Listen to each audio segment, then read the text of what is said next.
চৰাইটো ইমানেই সৰু এটা মেচৰ বাঁহত ধুনীয়াকৈ সোমাই যাব আৰু 1 টকীয়া বা 2 টকীয়া কইনছৰ সমান ইয়াৰ ওজন হয়।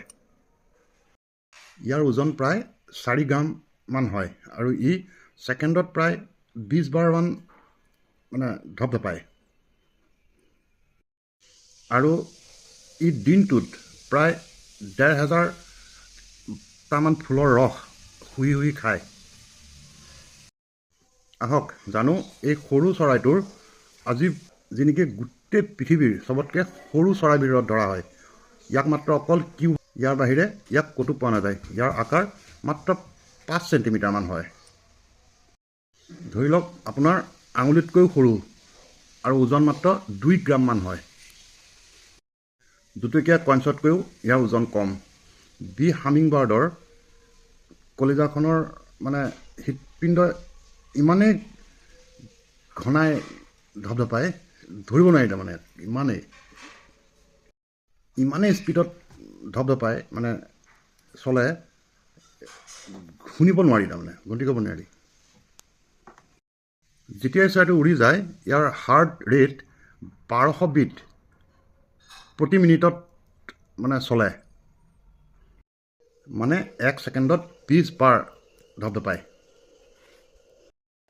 উদাহৰণ হিচাপে মানুহৰ হৃদপিণ্ড 70 পৰা 80 বাৰ ধপধপায়।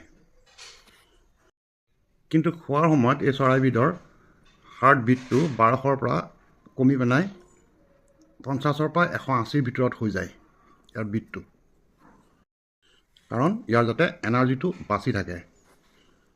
ইয়াৰ কলিজাখন হৃদপিণ্ডটো চাউলৰ দানাৰ নিচিনা হয় আৰু ইমানেই শক্তিশালী গোটেই শৰীৰটো ই গৰম কৰি ৰাখিব পাৰে এই হাৰ্টবিটৰ পৰা।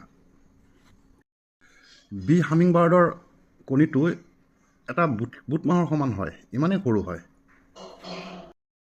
মাত্ৰ 6 পৰা 7 মিলিমিটাৰমান দীঘল হয় আৰু ওজনত 0.2 গ্ৰামমান হয়। মাইকী হামিংবাৰ্ডে এবাৰত 2টা কণী দিয়ে আৰু তাৰ যিটো সজা বহুত সৰু হয়। ধৰি লওক এটা 1 কইনছৰ সমান হয় আৰু মোটামুটি। ইয়াৰ পোৱালি যেতিয়া কণী ফাটি ওলায় তেতিয়া তাৰ ওজন মাত্ৰ 0.15 গ্ৰামমানহে হয়, ইমানেই সৰু আপুনি চকুৰে ভালদৰে ধৰিব নোৱাৰিব, ভালদৰে চাব লাগিব।